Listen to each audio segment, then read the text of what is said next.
Welcome to Diwakar physics. चलिए हम class 7 का चैप्टर 14 इलेक्ट्रिक करंट के जो चैप्टर में है एनसीईआरटी बुक में जो क्वेश्चंस दिए हैं उसको हम पूरा सॉल्व करेंगे इस वीडियो में। ठीक है, तो चलिए हम बिना देरी किए हुए क्वेश्चन नंबर 1 में जाते हैं। ओके, तो क्वेश्चन नंबर 1 में draw the symbols to represent the following components of electric circuit बताया। तो इलेक्ट्रिक सर्किट में जो कंपोनेंट्स होते हैं उसका सर्किट सिंबल हमें ड्रॉ करना है। तो जैसे यहाँ पर बताया, देखिए कनेक्टिंग वायर्स। तो कनेक्टिंग वायर कैसे बनाएंगे, तो ये स्ट्रेट लाइन बना दीजिए। ठीक है, switch in the of position.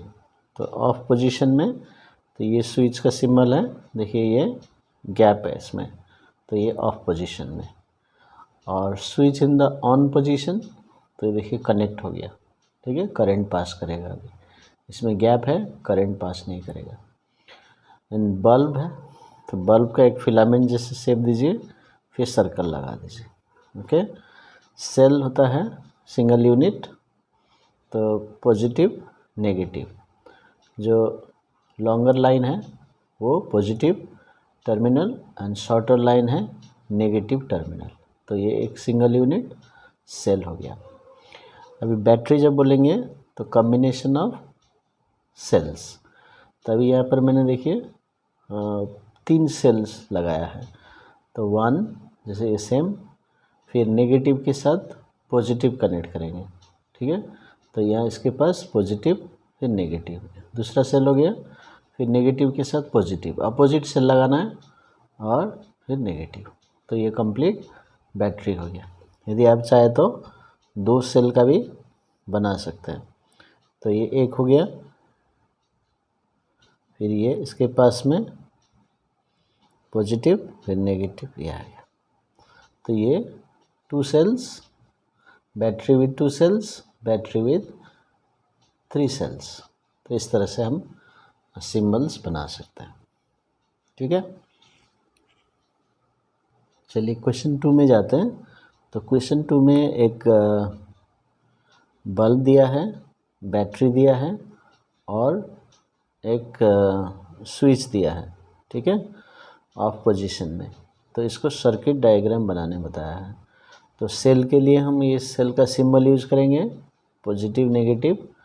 और ये इधर में बल्ब कनेक्टेड है, तो बल्ब का सिंबल, तो ये सिंबल लगाएंगे और स्विच यहाँ पर। ठीक है, तो इस तरह से हम इसको जो सर्किट है, जो एक्चुअल वायर्स सेल्स बल्ब दिया है, तो उसको हम सर्किट डायग्राम कैसे बनाएंगे। सर्किट डायग्राम मतलब विद सिंबल्स, स्टैंडर्ड सिंबल्स। तो ये हो गया आंसर 2। अभी क्वेश्चन नंबर 3 में the figure 14.22 shows 4 cells fixed on a board. तो यहाँ 4 सेल्स रखे हुए हैं, तो टर्मिनल्स दिए हुए positive negative negative positive negative positive positive negative, इस तरह से लगाया। अभी draw lines to indicate how you will connect their terminals with wires to make a battery of 4 cells. अभी जैसे मैंने ऊपर में बताया, पॉजिटिव के साथ नेगेटिव कनेक्ट होगा, नेगेटिव के साथ पॉजिटिव, तो अपोजिट टर्मिनल्स कनेक्ट होना चाहिए। ओके, तो अभी यहाँ पर यदि हम शुरू करना चाहते हैं तो पॉजिटिव से, अब चाहे तो यहाँ से भी शुरू कर सकते हैं। तो मैंने यहाँ से शुरू किया, positive should be connected to negative of the next cell.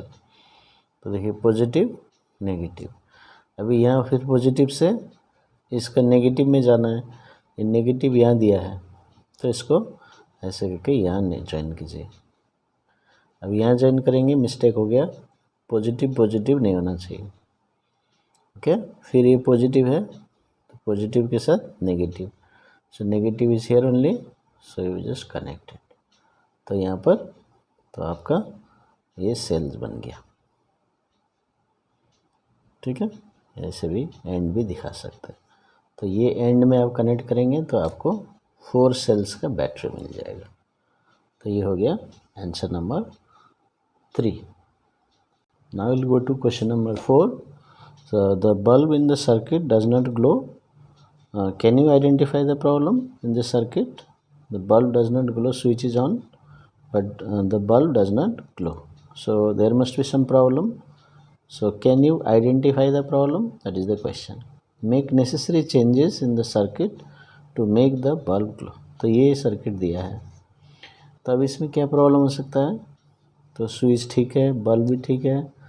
अब यहाँ पर देख लीजिए, positive is connected with the positive terminal of the cell, तो यही आपका गलत हो गया। तो सेल्स आर रॉन्गली कनेक्टेड। अभी क्या रॉन्ग है इसमें कि positive is connected to positive, that is the mistake. But actually positive of one cell should be connected to negative of the other cell, negative terminal of the other cell।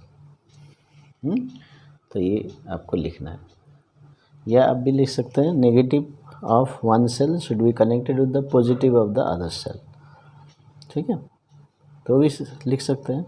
तो क्योंकि यहाँ दोनों ही positive है, तो positive के बारे में लिखिए, positive terminal of one cell should be connected to the negative terminal of the other cell. तो इसलिए मैंने यहाँ पर देखिए सेकेंड डायग्राम में ये मैंने चेंज कर दिया, ये सेल को ऐसा कर दिया।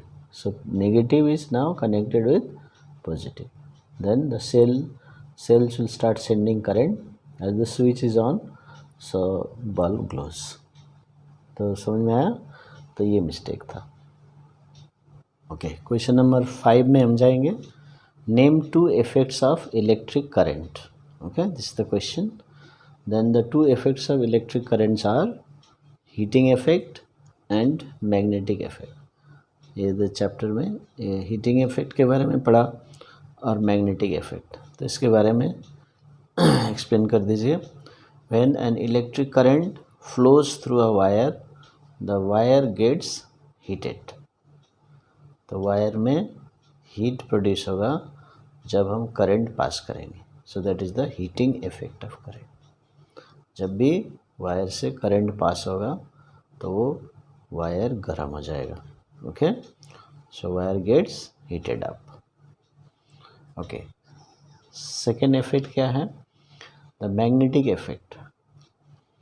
अभी when an electric current flows through a wire, same type का, it behaves like a magnet.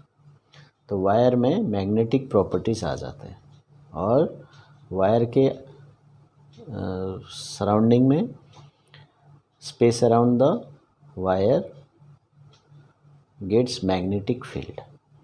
Okay, so wire produces magnetic field, और so it behaves, or the wire behaves like a magnet, so that is called magnetic effect। तो magnet क्यों हुआ? Current की वजह से, so it's the magnetic effect of current। ठीक है, अभी नंबर 6 देखिए। When the current is switched on through a wire, a compass needle kept nearby gets deflected from its north-south position। Explain। So when the current is switched on through a wire, a compass needle kept nearby gets deflected from its north-south position because a current carrying conductor behaves as a magnet। जैसे ऊपर में हमने magnetic effect पढ़ा था। Okay, तो हम देख सकते हैं कि जब करंट पास करेगा तो wire behaves as a magnet. So wire behaves as a magnet, so that compass needle is deflected, क्योंकि compass needle is deflected by the magnet. वो मैग्नेट से डिफ्लेक्ट होता है, तो अभी यहाँ पर मैग्नेट तो नहीं ला रहे हैं बट करंट फ्लो कर रहे हैं। So when current flows in a conductor, it behaves as a magnet। और एक भी बोल सकते हैं, it produces magnetic field around itself which affects the compass needle। तो ये भी आप लिख सकते हैं, ठीक है, एडिशन में।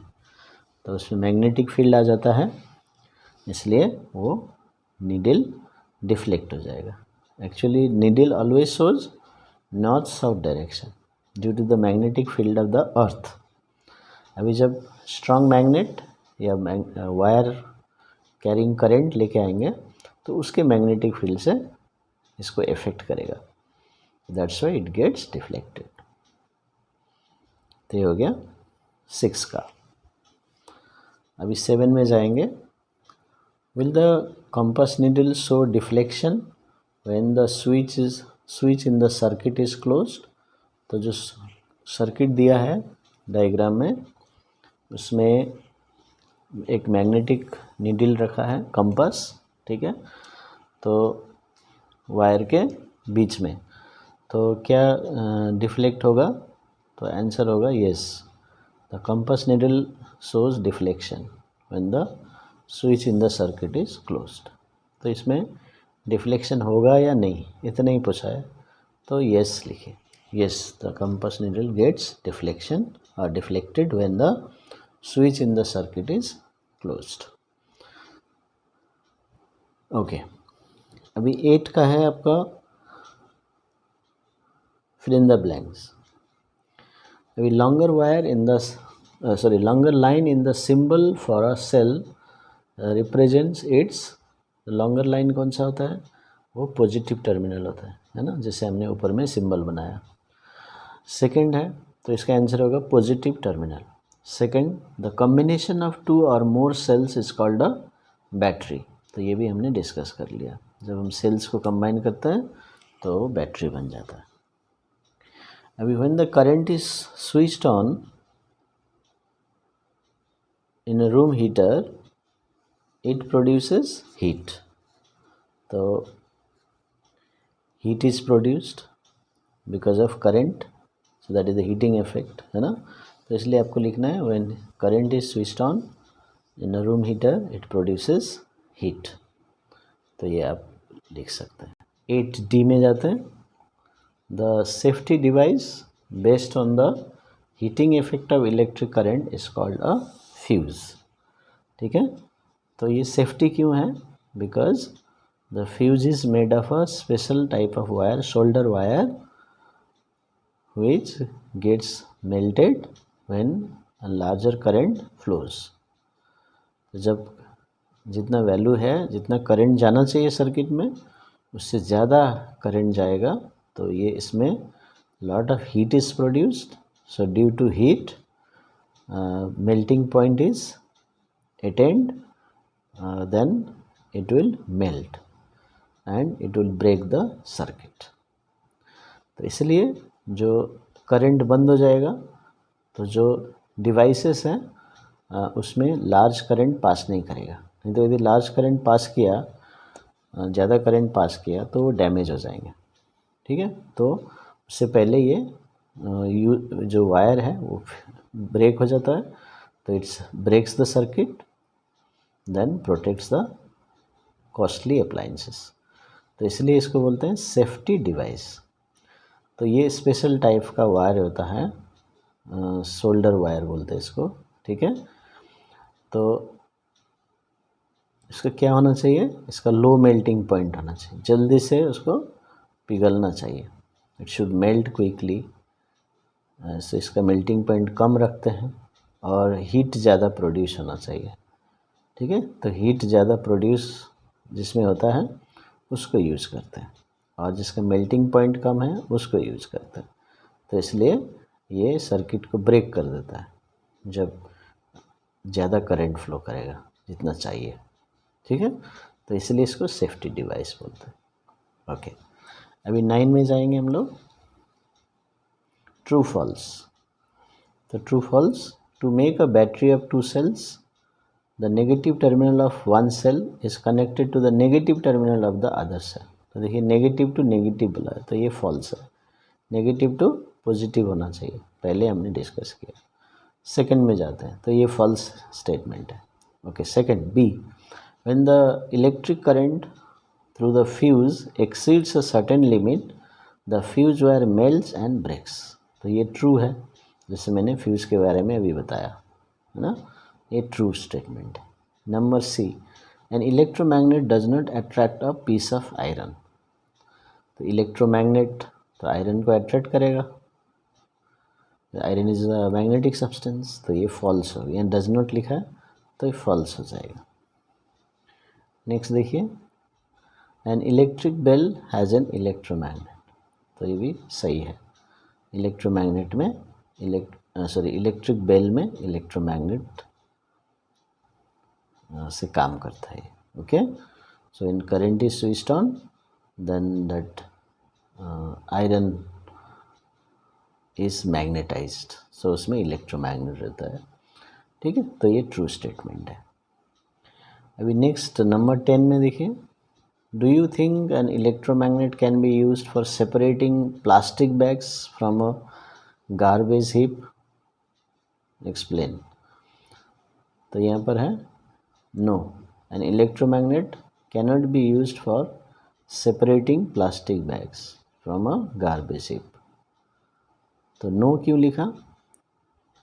एक्सप्लेन बोला है, तो plastic is not a magnetic substance, so it is not attracted by the electromagnet. तो इलेक्ट्रोमैग्नेट इसको अट्रैक्ट नहीं करेगा तो अलग कैसे होगा गार्बेज से, है ना? तो इसलिए ये पूछना चाहता है। Iron will be attracted, so iron can be separated for example, but ये प्लास्टिक बैग बोला है, so plastic bag can not be separated. तो 11 में देखिए, तो 11 में हम देखेंगे an electrician is carrying out some repairs in your house. He wants to replace a fuse by a piece of wire. Would you agree? Give reason for your response. तो यहाँ पर के कोई भी वायर लगा सकते हैं फ्यूज़ में, फ्यूज़ केस में, तो आंसर होगा नो। तो आपको लिखना I don't agree with him, तो कोई भी वायर लगाएगा नहीं चलेगा, so no I don't agree with him. अभी गिव रीज़न क्या है? Fuse wire is made of a special material, जैसे मैंने बताया शोल्डर वायर, एलओआई यूज़ करेंगे, बाद में बड़े क्लास में आप पढ़ेंगे। Special material which melts quickly and breaks when a large electric current is pass through it. ठीक है, तो जब ज़्यादा करंट पास करेंगे तो मेल्ट होगा, मेल्ट होके ब्रेक हो जाएगा, तो सर्किट भी ब्रेक होगा, करंट पास नहीं करेगा, तो the appliances will be saved. ठीक है, आपने कोई भी वायर लगा दिया तो शायद वो मेल्ट नहीं होगा, उसका मेल्टिंग पॉइंट हाई है तो मेल्ट नहीं होगा, है ना? तो फिर वो ब्रेक नहीं होगा, तो फ्यूज़ वायर मेल्ट नहीं होगा, लेकिन अप्लायंस में जाके वो अप्लायंस को डैमेज कर देगा। That's why you should not replace the fuse wire by any other piece of wire। तो ये आपको समझना है। चलिए 12 क्वेश्चन है। Zubeda made an electric circuit using a cell holder, a switch and a bulb. When she puts the switch on, the bulb did not glow. Help Juveda in identifying the possible defects in the circuit। तो ये book में आपको दिया है diagram 14.4। ठीक है, तो वहाँ पर भी 2 सेल लगाया है और क्या बोल सकते हैं, स्विच है, बल्ब है। तो क्या प्रॉब्लम हो सकता है? तो ये पहले जैसा ही है कि Zubeda may not have connected the cells properly, फिर वही प्रॉब्लम आ रहा। सेल्स को क्या किया? She must have connected one positive terminal और positive terminal of one cell with the positive terminal of other cell. तो ये इस प्रॉब्लम हो सकता है, या आप लिख सकते हैं negative terminal of one cell with the other cell. ठीक है, तो यही आप लिखना है, उन्हें पॉजिटिव के साथ नेगेटिव होना चाहिए, लेकिन शायद उसने पॉजिटिव साथ में लगा दिया, तो जिसकी वजह से, या नेगेटिव साथ में लगा दिया, उसकी वजह से करंट फ्लो नहीं हो रहा। ठीक है, तो एक ही कंसेप्ट है पहले जैसा। चलिए अभी हम लास्ट को, तो इन द सर्किट गिवन यहाँ पर, ठीक है, ये सर्किट दिया है, 2 सेल्स हैं और 3 बल्ब्स लगाया है। ठीक है, इस तरह से, और एक स्विच है बीच में। Would any of the bulb glow when the switch is in the of position? तो यदि ऑफ करेंगे तो तो ऐसा लगता है कि यहाँ से करंट पास करेगा, यहाँ तक जाएगा, तो B and C will glow but A will not glow, है ना, ऐसे लगता है। लेकिन यहाँ पर कोई भी बल्ब ग्लो नहीं करेगा, so no bulb glows here. ठीक है, ए बी सी में कोई भी बल्ब ग्लो नहीं करेगा, so no bulb glows here in this case because circuit is not completed. तो ये यहाँ से पॉजिटिव नेगेटिव कनेक्ट होना चाहिए, तो यहाँ से कुछ भी करंट नहीं आएगा। ठीक है, तो ये कोई भी बल्ब ग्लो नहीं करेगा। सेकेंड क्वेश्चन है, what will be the order in which the bulbs A B and C will glow when the switch is on, is on the on position. अभी तो कौन सा बल्ब पहले जलेगा यदि हम ऑन कर देते हैं? तो करंट जो होता है बहुत हाई स्पीड से जाता है। ठीक है, तो सभी बल्ब्स एक ही साथ जलेंगे, ऐसा नहीं कि सी पहले जलेगा फिर बी फिर ए, तो all will glow at the same instant. ठीक है, तो यही आपको लिखना है। So all the bulbs glow simultaneously when switch is moved to the on position. तो ये एक ट्रिकी क्वेश्चन है, तो इस तरह से आपको समझना है। Okay, so thank you for watching my video.